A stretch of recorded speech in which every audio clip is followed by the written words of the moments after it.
From the national newsroom of the Canadian Press, I'm Karen Rebo. Iran has doubled down on its pledge to restrict ships passing through the Strait of Hormuz as long as the U.S. blockade of Iranian ports remains in place.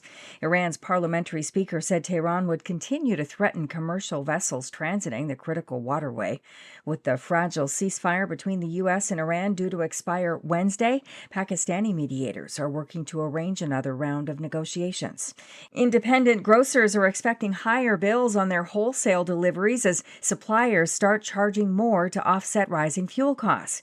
Canadian Press reporter Rob Westgate tells us many suppliers have started adding a surcharge per truckload delivery as gas prices remain elevated due to the conflict in the Middle East.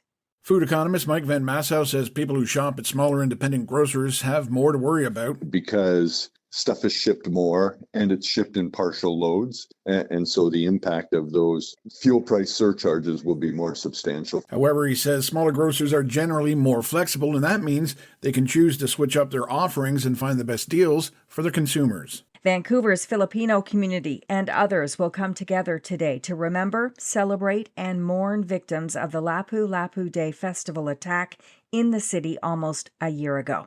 11 people were killed and dozens more hurt when an SUV plowed into people along a crowded street as the celebration was winding down. Today's Lapu-Lapu Day of Togetherness will be held at the Italian Cultural Centre in East Vancouver. Filipino BC says the venue will allow for enhanced safety planning and a supportive environment.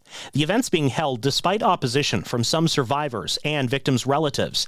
Alejandro Samper lost his mother, father, and sister in last year's attack and says today will only open wounds for many who are still grieving. Vancouver police plan to have a heavy officer presence at the event. Jason White, The Canadian Press.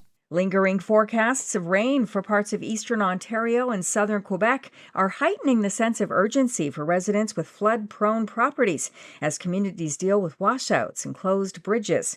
An evacuation plan is being finalized for one of Manitoba's largest First Nations in the face of imminent flooding north of Winnipeg. Peguis First Nation Chief Stan Bird said the community of about 3,800 residents will certainly see the nearby Fisher River rise this week, and he's declaring a state of emergency. A flood similar to 2022 could be expected. While there is uncertainty regarding when we will be overcome by the rising water, flooding will be extensive. In 22, about 2,000 residents of Peguis were forced out and hundreds of homes were damaged.